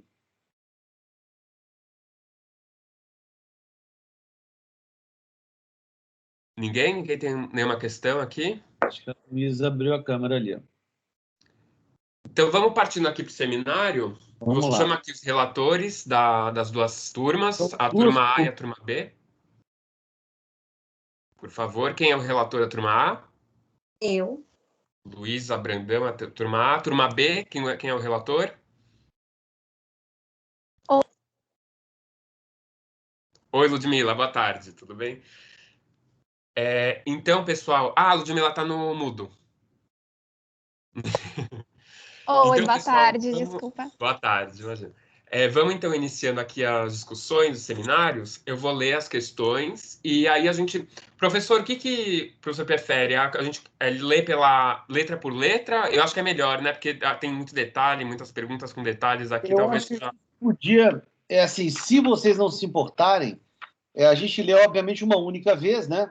Claro, não precisa ler duas vezes. A gente lê rapidinho e aí depois responde letra... Um responde uma letra, o outro responde a mesma letra. Isso, se você se importar, eu acharia melhor. Perfeito, vamos lá. Então, a primeira questão. Maria ajuizou demanda com pedido de tutela antecipada para que a operadora de seu plano de saúde, empresa A, autorizasse sua internação no Hospital B, que mantém o melhor tratamento quimioterápico do Estado. A empresa A contesta a pretensão, sustentando que o tipo de plano de saúde de Maria não lhe permite o acesso ao Hospital B, mas que havia outros hospitais que ofereciam tratamento para a doença na rede credenciada da categoria do plano, contratado por Maria. Alegou ainda que o tratamento do Hospital B é diferente, utilizando medicamentos de outro laboratório com custo 5 vezes maior, o que não está coberto no plano de saúde de Maria. O juiz deferiu a tutela antecipada. Em julgamento antecipado da lide, julgou procedente o pedido, sustentando que a empresa A não provou que os demais hospitais possuíam o tratamento adequado para a doença de Maria e que a saúde é um bem maior, não podendo medir esforços para buscar a cura. A apelou alegando cerceamento dos direitos de defesa, pois lhe foi negado o direito de produzir provas, invocando a violação dos artigos 355 e 369 do CPC e do artigo 5º, inciso 55 da Constituição Federal, bem como questionou o mérito da decisão de primeiro grau, reiterando a afirmação de que o tratamento oferecido pelo Hospital B não está coberto pelo Plano de Saúde de Maria. O tribunal negou o provimento à apelação, afirmando que a saúde é um direito indisponível e, portanto, A deveria custear o tratamento. A opôs embargos de declaração quanto à omissão do acórdão em relação a preliminar cerceamento dos direitos de defesa, bem como que fosse expressamente analisado o fato de que o tratamento fornecido pelo Hospital B é muito mais oneroso que o dos demais hospitais, os quais também têm condições de fornecer tratamento de qualidade a Maria. Os embargos de declaração foram considerados protelatórios com aplicação de multa de 2% sobre o valor da causa. A interpôs recurso especial. Pergunta-se: 1A. O requisito do pré-questionamento foi cumprido, apesar da omissão do tribunal em se pronunciar sobre as matérias invocadas no recurso de apelação e nos embargos de declaração? As questões de fato também são consideradas pré-questionadas? Qual é o limite do artigo 1025 do CPC no que diz respeito ao pré-questionamento? Então, vamos lá. A turma A, o que entendeu em relação à questão A? A turma A teve uma divergência. Parte da turma entendeu que não houve pré-questionamento acerca dos fatos, quando houver fatos controversos não suscitados pela parte, tendo em vista que cabe uma análise mais restritiva do artigo 1025, e a outra parte da turma entendeu que teve pré-questionamento acerca de todos os pontos, conferindo uma interpretação mais ampla ao referido artigo. Tá, ok. Obrigado, Luísa. Ludmila? Doutor, o senhor prefere que eu já responda todos os itens da A ou responda só o primeiro item? Não, pode falar todos da A, por favor. Todos da A, Tá. porque a gente está falando todos da A agora, na verdade. Tá bom. Então, a turma entendeu por unanimidade que, muito embora não tenha sido acatado em apelação e embargos, houve sim o pré-questionamento, porque tratado tanto em sede de apelação quanto retomado em embargos. Sobre as questões de fato, parte da turma entendeu que questões de fato não precisam ser objeto de pré-questionamento. Contudo, outra parte disse que, não obstante não haveria essa necessidade, talvez fosse interessante opor os embargos de declaração, a fim de destacar uma omissão, para que consignasse, constasse nos autos, talvez por uma estratégia fosse mais interessante. E que as limitações ao artigo 1022 estariam no próprio artigo 1025, que eles façam, digamos assim, freios e contrapesos dentro do próprio CPC, que o limite ao 1025 seria a alegação de fato, haver uma omissão, haver uma obscuridade, então a própria lei imporia seus próprios limites. Tá ótimo. Obrigado. Eu particularmente, me alinho mais eu acho que a parcela majoritária da turma A, né? Eu acho que eu particularmente não daria essa amplitude toda, né? Porque na linha do que eu estava dizendo aqui para vocês, eu acho que o 1025 ele tem limites, né? E um dos limites é justamente a matéria fática. A matéria fática ela pode e deve ser objeto dos embargos de declaração, sim, mas eu não posso considerar, se não houver a resposta aos embargos de declaração, porque o fato que eu trouxe nos meus embargos deveria integrar. O que deve integrar os embargos realmente é o que está nos embargos pertinentes, mas se for uma matéria fática, ainda que pertinente ela não está lá, eu estaria abrindo o leque de atuação do Superior Tribunal, né? Eu teria que dizer o seguinte, olha, você vai reexaminar o que está no acordo e o que está nos embargos. Mas vem cá, e se o que está nos embargos não puder ser reexaminado? Né? Então, eu acho que no que toca a fato, tem que haver a resposta aos embargos de declaração, sim. Não havendo, tem que pedir a nulidade. Não se poderia aumentar para o 1025. Né? Então, eu acho que seria caso de se argumentar pela nulidade, com base no 1022, e as questões de fato não estariam pré-questionadas. Eu acho que a primeira é parte, né, majoritária, eu acho, da turma da Luísa, a turma da Ludmila, eu acho que ficou aí mais para o lado da amplitude possível, né, eventualmente até para essas questões fáticas. Eu concordo, professor. Inclusive, a gente pode até pensar que incorreria ainda na proibição da súmula 7, né? Porque a gente está falando aqui também de como que dá para saber se o que a pessoa está... O que está sendo levantado nos embargos em relação a fato realmente ocorreu ou não. Exato. E mesmo se tiver ocorrido, o STJ vai o quê? Vai compulsar os autos para verificar essa questão? É isso que é a minha preocupação. Eu acho complicado isso. Eu concordo também. Eu concordo com essa questão. Porque justamente o que eles mais se preocupam é em não reexaminar o fato que não está no acordo. E eu estaria abrindo margem para isso. Exatamente. Vamos lá. A questão 1B. É necessário que o recorrente alegue a violação ao disposto no artigo 1022 do CPC, no bojo de seu recurso especial, para que seja possível a aplicação do artigo 1025 ao caso? Então, turma A, que entendeu da questão B? A turma A foi unânime, entendeu que sim, que é necessário que a parte alegue que houve a violação do artigo 1022, posto que houve omissão que não foi sanada pelo artigo 489. A partir daí, ele poderia ter anulado e devolvido para o tribunal se manifestar com relação a isso. E, portanto, possível aplicação do artigo 1025 do CPC.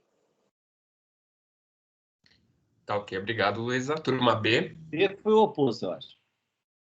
Não, a gente manteve na mesma linha de resposta que a admissão do pré-questionamento, principalmente quando a gente trata do pré-questionamento ficto, né, que é muito usado essa terminologia, é necessário que, para o recurso especial, seja indicada a violação do artigo 1022 para que seja possibilitado ao órgão julgador verificar ou não a existência do vício inquinado no acórdão. Entendi. Eu acho que a gente está mais ou menos concorda aí. Eu acho que tem que apontar o 1022, sim, né? E eu acho que, inclusive, na linha, como o 1025 está ligado ao 1022, eu acho que faz um certo sentido a jurisprudência do STJ, que muitas vezes exige, né, que um esteja ligado ao outro. Até porque o dispositivo que eu li, né, a gente leu, vocês conhecem bem, ele diz caso o tribunal. Então, o tribunal tem que ter essa possibilidade. Então, eu acho que era o caso, sim. Eu concordo, acho que está todo mundo mais ou menos uniforme, unânime. Fica aí uma dica aí para os advogados, porque a gente percebe muitos recursos especiais que não ocorre isso. E aí o STJ, o que ele coloca como decisão? Não dá, porque o STJ ele funciona para aplicar a lei federal. Como que ele vai resolver isso sem que haja uma violação veiculando essa questão? Então, o STJ tem entendimento nesse sentido. Então, fica a dica aí para vocês que são advogados, atuam na área, nessa questão de recursos excepcionais. É um obstáculo a mais que se coloca hoje em dia, que se verifica. Então, a gente precisa cumprir também esse requisito aí para admissibilidade e, inclusive, o provimento do recurso especial. Tá bom, pessoal? A questão C, vamos lá. A multa pode ser objeto do recurso especial? Considera-se que, nesse capítulo, a matéria está pré-questionada, independentemente da menção do dispositivo legal utilizado para aplicar a multa? Vamos lá, turma A. Isso é curioso, vamos lá. Entendeu? A turma A entendeu que sim, tendo em vista a súmula 98 da STJ, que dispõe que os embargos opostos com notório propósito de pré-questionamento não têm caráter protelatório. E a B? Então, na turma B, a gente entendeu também que sim, que a multa pode ser objeto de recurso e que não caberia aplicar a multa estipulada no 538 sem a devida fundamentação, demonstrando-se, né, que houve o objetivo protelatório, porque a imposição de multa ela deve ser precedida da devida fundamentação, não sendo suficiente a mera alegação de que se trata de embargo protelatório. Mas, pelo jeito, as duas turmas entenderam que eu não precisaria de pré-questionar essa violação, né? Eu acho que, desse ponto, eu concordo também, porque eu acho que se trata de uma violação originária. Exatamente. Originariamente, o tribunal está violando o dispositivo ao aplicar. Então, não dependo de o tribunal apreciar com forma fundamentada. Eu acho que bastaria o recurso direto com essa argumentação que vocês bem colocaram ali, apontando as violações legais. Mas eu não precisaria entrar com EDs para dizer, não, aprecie isso. Já houve uma aplicação pelo tribunal, então já caberia ao STJ ele resolver a questão, né? Concordo também. Vamos lá. A letra D. Caso o recurso especial seja inadmitido no tribunal local, em razão de suposta violação à súmula 7, qual seria o recurso do STJ? Qual seria o recurso cabível? Caso o motivo da inadmissão seja a existência de um prévio recurso especial repetitivo, qual seria o recurso cabível? Então vamos lá, turma A. A turma A entendeu para o primeiro caso o recurso do agravo em recurso especial pelo 1042 e para o segundo caso, em razão da inadmissão, o recurso ao agravo interno. Tá, ok, obrigado. Ludmila?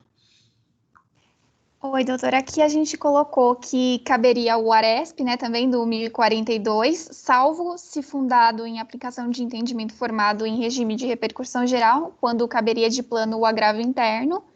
E se o ARESP fosse denegado, também caberia o agravo interno para contestar.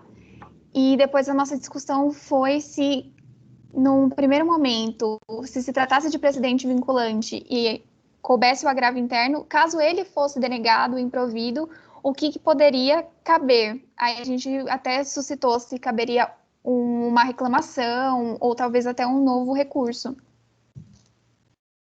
Esse é um problema que se enfrenta, né, em relação à questão do agravo interno no TJSP, né? Isso é um problema, né? Porque, realmente, acho que eu concordo com vocês nas respostas, mas o que a gente sabe é que, na realidade, mostra que esses agravos internos, eles são fadados ao insucesso. Eu nunca vi um ser provido. Então, isso mostra, mais uma vez, o superpoder que os vice-presidentes dos tribunais têm, né? Se eles inadmitem, entendendo que havia um recurso repetitivo, acabou, não tem o que fazer.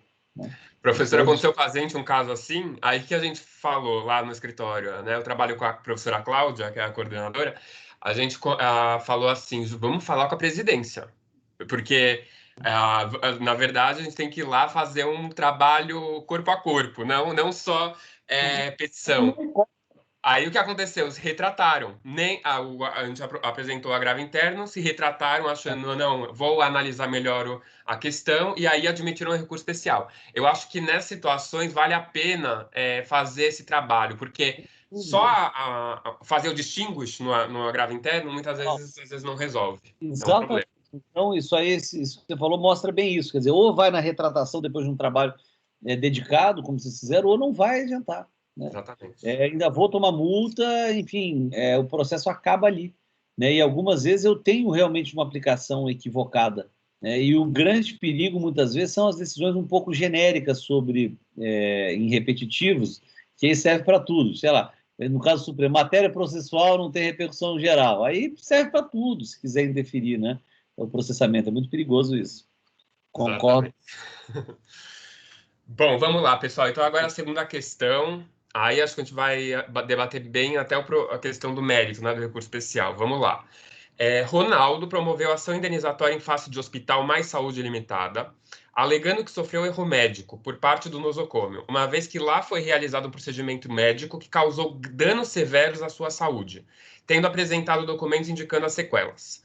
O hospital contestou, alegando inexistência de qualquer deficiência na prestação de serviços, o que afastaria a indenização pretendida por Ronaldo. O juízo acolheu as argumentações do requerido e julgou improcedentes os pedidos do autor.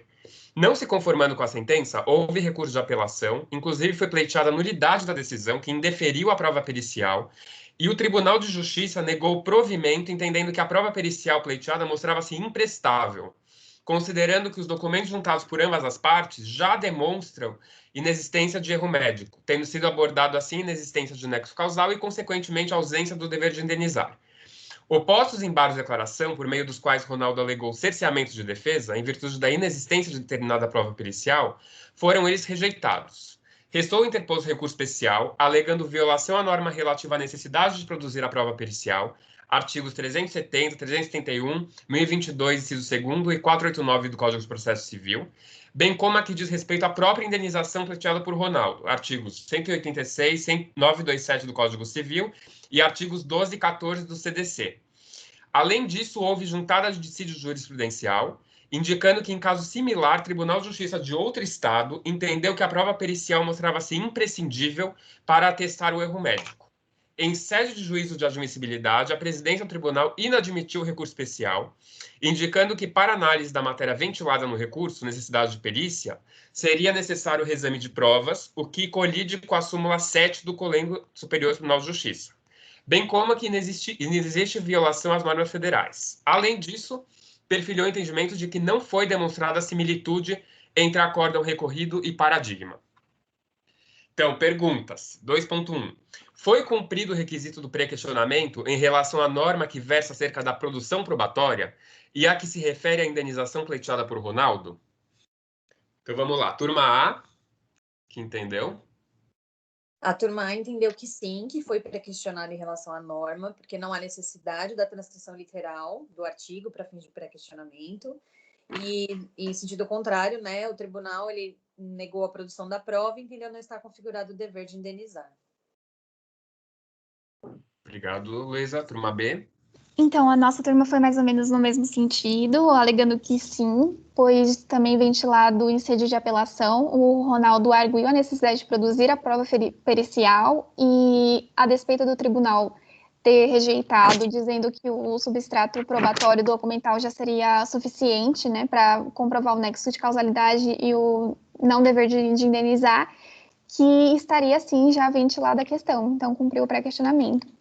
Eu concordo com vocês, eu acho que um ponto que a Ludmila destacou, acho que é muito importante. A matéria já estava na apelação. Aliás, é o grande ponto que o sujeito estava se apegando. Então, ela estava na apelação, depois eu destaquei aqui. Foram opostos depois também os embargos de declaração. Né? Então, eu acho que o grande ponto dele é justamente essa produção probatória e estava desde o início. Então, é uma matéria que deveria estar no acórdão, é uma matéria que foi corretamente colocada em embargos de declaração, né? Então, eu acho que estaria satisfeito o requisito do pré-questionamento. Não é uma matéria inovadora, não é uma matéria fática, né? É uma matéria técnica, uma matéria de fácil percepção, independentemente de análise de fato, razão pela qual eu acho que estaria satisfeito, sim. E aqui se refere à indenização pleiteada.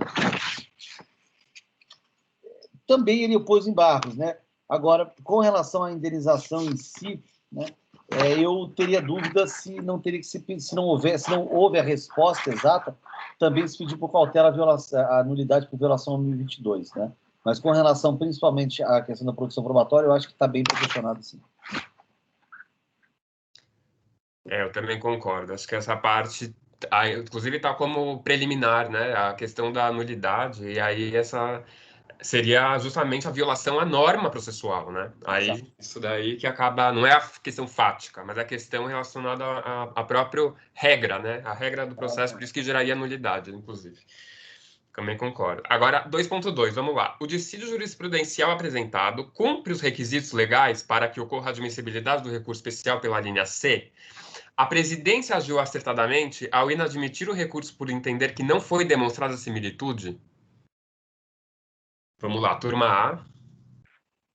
A turma A entendeu que sim, mas que precisava de uma visão mais analítica para aplicar o dissídio, porque o paradigma não restou claro se a situação era idêntica. Ou seja, mesmo apresentando a prova documental, ainda precisava da prova pericial, não ficando claro que o paradigma foi essa decisão. Tá, ok. Obrigado, Ludmila. Então, na nossa turma, a gente destacou tanto o artigo 1029, que ele diz que, quando demonstrado o paradigma, deve haver a reprodução do julgado disponível na rede mundial de computadores, com a indicação da fonte, e isso, aparentemente, o Ronaldo fez.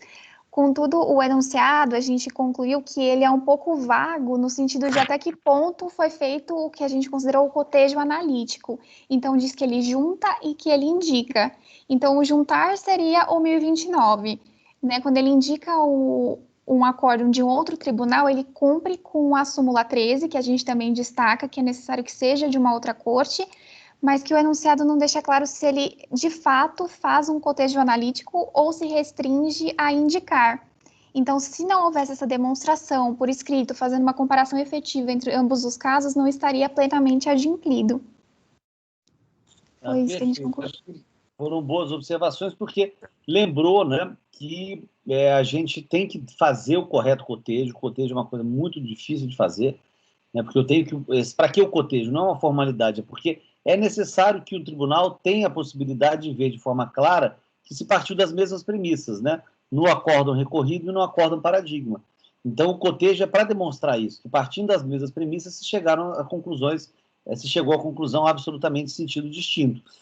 Então, realmente, eu não tenho elementos para saber se foi feito corretamente o cotejo e tal, mas, de qualquer maneira, indo além, eu acho que a turma A pressupôs que teria sido a formalidade feita corretamente. Com relação ao, digamos assim, ao mérito em si do cotejo, é que eu também acho que, ainda que corretamente feito, eu acho que é muito difícil eu conseguir demonstrar a divergência de teses numa hipótese dessa, porque a necessidade ou não de dilação probatória ou de produção de prova pericial ou o que quer que seja, é sempre um caso a caso, né? Então é difícil dizer, o Tribunal de Justiça de Minas Gerais entendeu, o Tribunal de Justiça do Rio Grande do Sul entendeu necessária a dilação. Não, sim, mas naquele caso ele entendeu. Então eu acho que é muito casuístico isso. Então eu acho que, eu particularmente acho que a demonstração de divergência nesses pontos ela é muito difícil por conta da dificuldade de mostrar a similitude fática. Então eu fico com A e fico com a B também. Eu concordo, até porque o STJ tem aquele entendimento, né, professor, em relação mesmo ao dissídio jurisprudencial, tem que também estar vinculado à própria violação à lei federal indicada pela parte. Então, aqui, como está tratando, por exemplo, de indenização, o nexo causal é muito relativo em relação a determinada questão. E, além disso, pode ser que no outro caso era imprestável, porque realmente as provas que estavam naquele caso realmente dispensava. Não significa... É isso aí. Não é a aplicação automática, né, em relação à questão legal. Seria diferente de hipótese, por exemplo, que dissesse assim, uma tese de que em ações desse tipo nunca é necessária a realização de prova, que é uma coisa que não vai acontecer. Aí o outro diz, não, eu posso ter, aí sim, mas na realidade eu não tenho como também demonstrar, né? A não ser que fosse por uma tese meio absurda dessas. Porque a gente tem também aquele convencimento motivado que o juiz, né, ele aprecia o conjunto probatório. Então, depende sempre das provas que estão também juntadas nos autos para verificar se há necessidade de uma dilação probatória ou não, né? Exatamente. Aí, vamos lá. Em relação a... Nós temos 2.3. Tá. No presente caso, trata-se de reexame de provas e fatos que impede a admissibilidade do recurso especial ou cuida-se de revaloração das provas. Explique diferenciando as duas situações. Está falando em relação à questão da própria prova pericial, né? Se isso é, na verdade, um reexame mesmo, como a presidência colocou, ou seria uma revaloração que aí entraria em uma outra situação. Luísa, o que a turma entendeu? A turma entendeu que seria uma revaloração para dizer a prova pericial, porque, em razão da sua inexistência, não tem elemento para dizer se houve o erro ou não. Tá, ok, obrigado, Luísa. Ludmila? Então, primeiramente, a gente fez essa distinção entre o que a gente entenderia por revaloração e reexame, entendendo que a revaloração, ela não prescinde do reexame, que a revaloração não precisa analisar os fatos, mas sim o próprio convencimento a respeito daquilo que já teria sido objeto da análise nas instâncias originárias, que aí sim caberia a elas o exame de fatos, né? E, posteriormente, a gente até comentou que, como regra, os recursos excepcionais, eles não demandariam reexame, por ter esse caráter fático, e sim questões muito mais ligadas a fundamentos jurídicos, né? E, então, no primeiro momento, por não ter sido autorizada a possibilidade de fazer a prova pericial, não seria sequer possível falar em reexame ou em revaloração, porque houve o cerceamento de defesa, então não haveria o substrato para que se pudesse operar.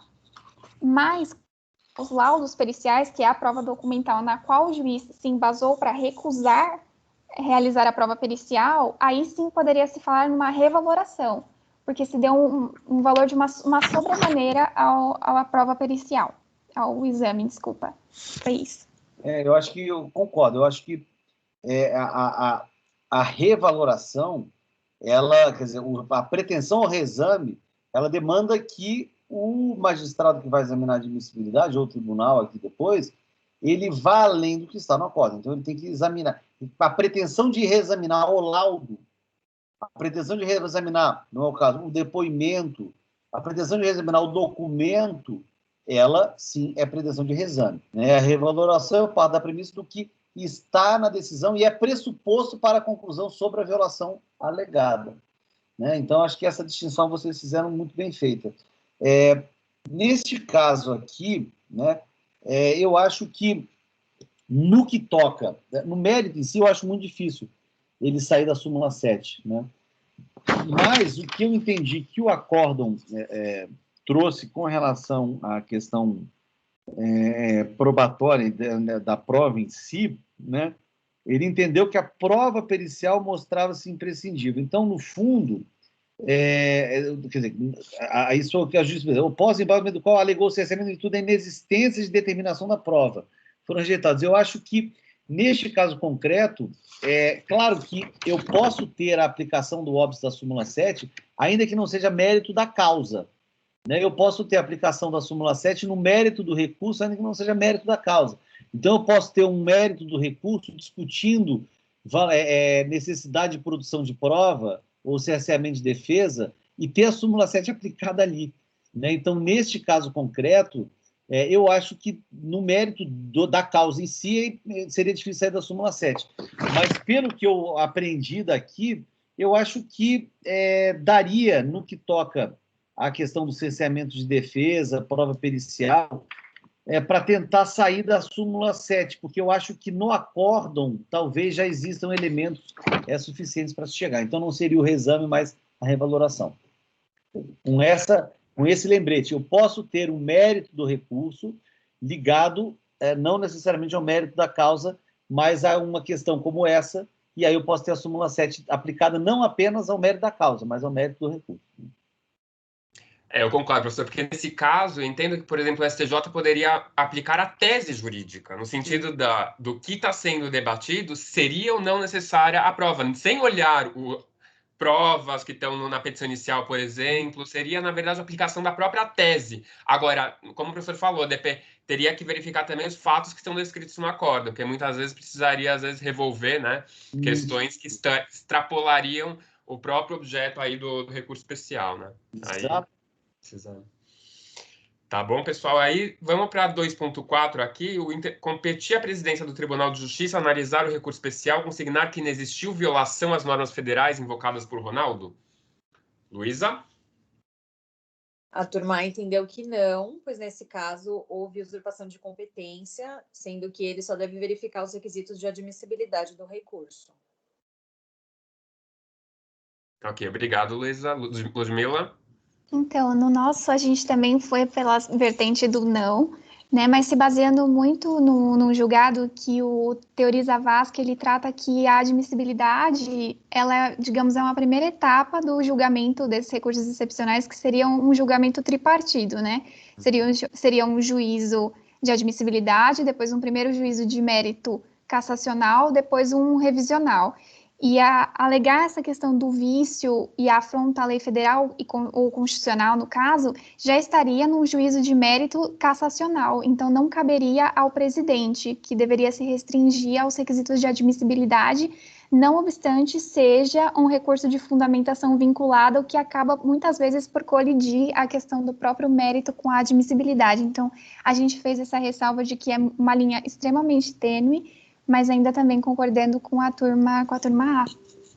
Eu, nesse ponto, eu acho que eu discordo um pouquinho, né? Por quê? Justamente pelo que eu falei na minha exposição, que nos casos de recursos interpostos por violação à lei ou contrariedade à lei, eu tenho uma confusão entre admissibilidade e mérito, porque a valoração da linha no que toca ao cabimento, ela é distinta das outras, ela pressupõe o erro, né? Então, isso não significa que eu não tenha admissibilidade e mérito. Eu tenho, mas eu tenho confundido. Então, o vice-presidente ou presidente do tribunal, quando ele nega seguimento ao recurso, entendendo que não tem violação, ele não está examinando o mérito do recurso. Ele está examinando o cabimento, que, por acaso, nessa hipótese, se confunde com o mérito. Né? Mas ele não está, são as duas coisas numa só, a admissibilidade e o mérito, né? Mas assim, sempre foi assim, né? A valoração sempre foi distinta nesse caso, e eu acho que o fato da valoração ser distinta, de ter a confusão, não importa em dizer que não existe mérito ou não existe coisa. Existem as duas coisas, só que estão conectadas no caso, né? Então eu acho que ele não usurpa a competência, e a velha discussão que surge também com rescisórias, né? Quando o recurso não é conhecido no Tribunal Superior, a adesão que deve ser atacada na rescisória do Tribunal Superior ou do Tribunal de Baixo? Depende do caso a caso, porque quando é por violação, pode ou não pode ter examinado, porque tem a confusão entre admissibilidade e mérito. É diferente de um recurso que não é admitido porque é intempestivo, né? Então, ou não é conhecido porque é intempestivo. Então, nesse ponto, eu particularmente discordo de vocês, porque eu acho que, ao analisar e dizendo que não existiu violação, ele está exercendo a admissibilidade, muito embora, neste caso, a admissibilidade se confunda com mérito. E o Tribunal Superior, quando for julgar, ele também vai confundir a admissibilidade com mérito, né? Então, eu acho que não tem como não ser assim, né? Historicamente, sempre foi assim, mas compreendo o ponto de vista de vocês, que também é o ponto de vista do professor Zé Carlos Barbosa Moreira, que sempre disse que esse equívoco tinha que ser corrigido pela interpretação. Vamos lá, a 2.5. O recurso especial interposto por Ronaldo deve ser acolhido pelo STJ? Caso se entenda pelo provimento, o STJ somente deverá remeter os autos para o tribunal, ou seja, cassar o acórdão, né, anular o acórdão, ou poderá reformar o acórdão recorrido de imediato, concedendo a indenização pleiteada por Ronaldo. Aborde indicando as razões pelas quais o recurso especial poderia ser acolhido. Então, vamos lá. A Luísa. A nossa turma entendeu pelo provimento parcial, porque deveria ocorrer anulação para produzir a prova e depois impugnar os fatos em razão da necessidade do contraditório e da ampla defesa. Tá, ok, obrigado, Luísa. Ludmila. Então, na nossa turma, a gente fez uma pequena distinção, dizendo que, caso acolhido o cerceamento de defesa, a gente não estaria mais em frente a uma causa madura. Por isso, seria necessário remeter o juízo ao juízo de origem para que fosse feita a devida instrução probatória sobre pena de supressão de instâncias e tudo mais. Agora, caso acolhesse a ideia de revaloração da prova, uma reanálise, talvez, dos laudos, talvez fosse possível um novo julgamento. Então, teve essa divergência. Se o laudo ele fosse suficiente para comprovar a não existência de dano a Ronaldo pela revaloração, a causa ainda permaneceria madura e poderia ser cassada a decisão anterior e já rejulgada. Agora, se necessário, nova prova teria que voltar aos autos ao juízo de origem. Perfeito, concordo. Eu acho que quer dizer, o que a gente está discutindo aqui não é uma violação ao 1022, então eu não estou anulando por falta de respostas em embargos, não. Eu estou anulando no mérito do recurso neste ponto, né? Que é a questão do laudo em si ou da necessidade de instrução, ou delação probatória, enfim. O fato é que eu acho também que ele teria que remeter por regra dos autos para o Tribunal ACOB, né? E aí surgiu o debate que a turma B, aí, pelo que a Ludmila colocou, adentrou, né? Que é difícil a gente saber se eles poderiam ou não, de plano, o Tribunal de Segunda Instância já julgar ou se ele necessitaria determinar o retorno no primeiro grau para, no primeiro grau, se amadurecer esse debate e eu não ter perigo de atropelar a instância. Mas o que eu acho interessante é que foi também uma outra observação, que eu acho que foi feita também pela turma B, que é justamente a de que sobre eu posso ou não posso já conceder a indenização. Eu falo, olha, por regra não, mas se o acórdão, não obstante o debate sobre a nulidade, se ele trouxe ali o laudo, ou seja, se o STJ não dependesse de ele, STJ, deixa eu ver o laudo, que página está, mas se o que transcrito ou referido do laudo no acórdão fosse suficiente, ele poderia, em tese, sim. Exatamente. Precisaria já ver o caso a caso e o que estaria para aplicar essa causa madura, né, para poder julgar. A 2.6. Poderia o STJ aplicar ao caso o artigo 1034 do CPC? O que significa na prática o que estabelece o 1034? Aí. Turma. Parte da turma entendeu que, reconhecida a violação, o STJ, ao julgar ao caso, tem liberdade para analisar todo o processo e, eventualmente, questões fáticas. E outra parte da turma entendeu que, mesmo aplicando o 1034, não pode o STJ versar sobre matéria fática no julgamento do processo, limitando-se às questões de direito. Obrigado, Luísa. Ludmila? Então, no primeiro momento, a gente também fez uma distinção entre uma tese um pouco mais ampla e uma tese um pouco mais restritiva da própria aplicabilidade do 1034, porque se nós entendemos uma tese mais ampliativa, que entende processo até de uma forma que é muito criticada, principalmente pelo professor Scarpinella, que ele diz que quando muda o termo de causa decidida para processo, se a gente pode abarcar tudo aquilo que é deduzido nos autos, que talvez pelo momento legislativo acabaria incorrendo até numa inconstitucionalidade formal, a gente debateu isso hoje no seminário, seria um pouco temerário, porque poderiam abarcar questões assim múltiplas e inclusive poderia ser alegado, no nosso caso, por ser cerceamento de defesa, o próprio efeito translativo, se não seria uma questão cognoscível de ofício pelo próprio magistrado. Então a gente traz esse debate, ou se deveria ter sido aplicada uma tese um pouco mais restritiva, de causa decidida, então só caberia naquele momento rediscutir aquilo que foi efetivamente objeto de decisão. Então, a gente traz essas duas possibilidades. A gente faz esse corte, digamos assim. Pois é uma situação muito delicada essa do 1034, né? Porque a posição em que a Luísa falou da turma A é uma posição que entende, porque a súmula que falava de causa decidida, processo, ela é uma súmula antiga, né? Então, mudei essa terminologia, como a Ludmila bem notou. Agora, a dúvida é, quando ele fala em admitido, ele está falando em ultrapassar os requisitos de admissibilidade. Logo depois eu vou no mérito. E aí, indo no mérito, o tribunal seria livre na apreciação de tudo, né? Inclusive do que fora do recurso. Só que eu, particularmente, estou mais próximo ao que o Cássio fala, né? Porque eu acho que é temerário eu abrir demais, né? Porque eu correria o risco de ampliar demais o objeto do recurso extraordinário e aí até de agir fora das hipóteses de cabimento do recurso que são constitucionais, né? E aí estaria o debate sobre a constitucionalidade ou não, que ele falou até formal, porque eu estaria extrapolando os limites da linha A, B, ou C ou D, né? Do inciso 3º do 105 e, no caso do RE, do 102. Então, eu particularmente acho que é realmente uma confusão que foi trazida, porque se eu entrar no debate do momento que foi trazido esse artigo, é pior ainda, porque ele foi referido quando eu não tinha dupla admissibilidade. Então, aí realmente eu falava em admitido no sentido de conhecido, aí complica demais. Agora, se eu interpretar o artigo na realidade atual da 13.256, fica um pouquinho mais fácil, porque eu posso dizer, não, admitido é admitido embaixo, em cima seria conhecido. Então, admitido o recurso, ele julgará o processo aplicando o direito, obviamente, dentro das hipóteses de cabimento.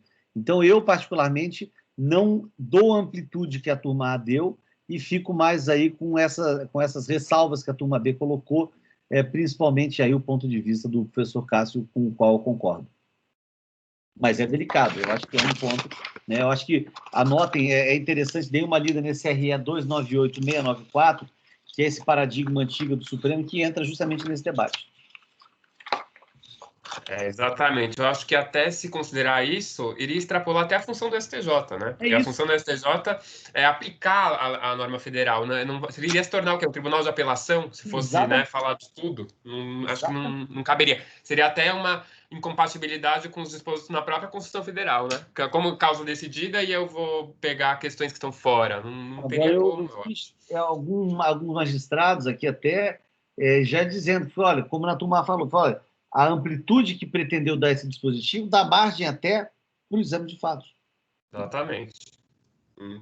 Para mim, não iria ser incompatível com essa função também, os tribunais superiores. Exatamente. Bom, pessoal, alguém tem alguma dúvida, alguma consideração final aí sobre o seminário, a aula, alguma coisa? Nada. Então, acho que finalizamos aqui, né? Chegamos na última questão aqui do seminário. Bom, então agradeço, professor, imensamente pela palestra, pelos debates, sempre enriquecedor, né? A gente preza muito por essas discussões, porque a gente sabe que processo civil é uma área polêmica em todos os sentidos, né? Ainda mais num tema como esse, meio, né, com caminhos meio tortuosos aí que os operadores, né, vivem se deparando ultimamente, mas eu acho assim, foi brilhante, realmente foi bem enriquecedora essa palestra. Espero que os alunos tenham gostado também, imagino que sim. E então, pessoal, se não tem mais nenhuma dúvida, venho me despedindo aqui de vocês. Obrigado. Obrigado a todos. Eu que agradeço. E até a Obrigado, próxima aula. todos. Até a próxima. Obrigado, pessoal.